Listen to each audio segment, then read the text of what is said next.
त्या ठिकाणी आपण क्वेश्चन नंबर 60 सॉल्व करणार आहे.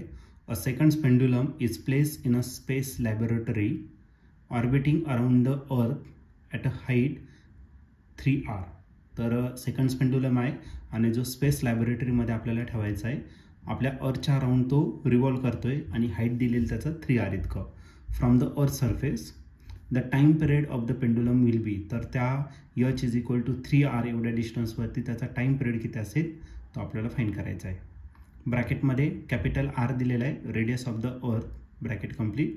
आणि हा क्वेश्चन 2023ला आलेला होता. याच्या 4 ऑप्शनपैकी पहिला ऑप्शन आहे 0, बी ऑप्शन आहे 2/3 सेकंड, सी ऑप्शन आहे 4 सेकंड आणि डी ऑप्शन आहे इन्फानाइट.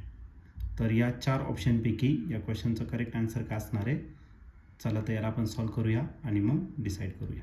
तर या क्वेश्चनमध्ये आपल्याला सेकंड पेंडुलम दिलेला आहे. What is second pendulum? ज्याचा टाइम पिरियड किती असतो तर 2 सेकंडचा असतो. असा सेकंड पेंडुलम दिलेला आहे आणि तो आपल्याला स्पेस लॅबोरेटरीमध्ये ठेवायचा आहे.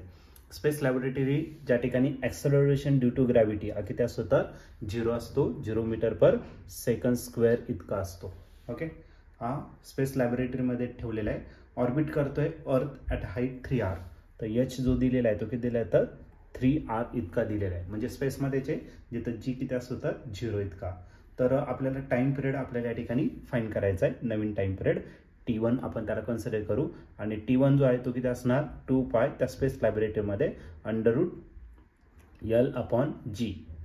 आता g जो आहे तो त्या ठिकाणी किती दिलेला आहे स्पेस लॅबोरेटरीमध्ये तो 0 आणि कोणत्याही नंबरला आपण 0 ने डिवाइड केला तर आन्सर काय तर इन्फिनिटी. मग या क्वेश्चनचं जे आन्सर असणार आहे ते ऑप्शन इन्फिनिटी. इन्फिनाइट म्हणजे नॉट डिफाईन्ड. आणि या ठिकाणी ऑप्शन जर बघितलं तर ऑप्शन नंबर डी जो आहे तो या ठिकाणी आपला करेक्टली मॅच होतोय. मग या क्वेश्चनचं जे आन्सर असणार आहे ते ऑप्शन डी म्हणजेच काय इन्फिनाइट.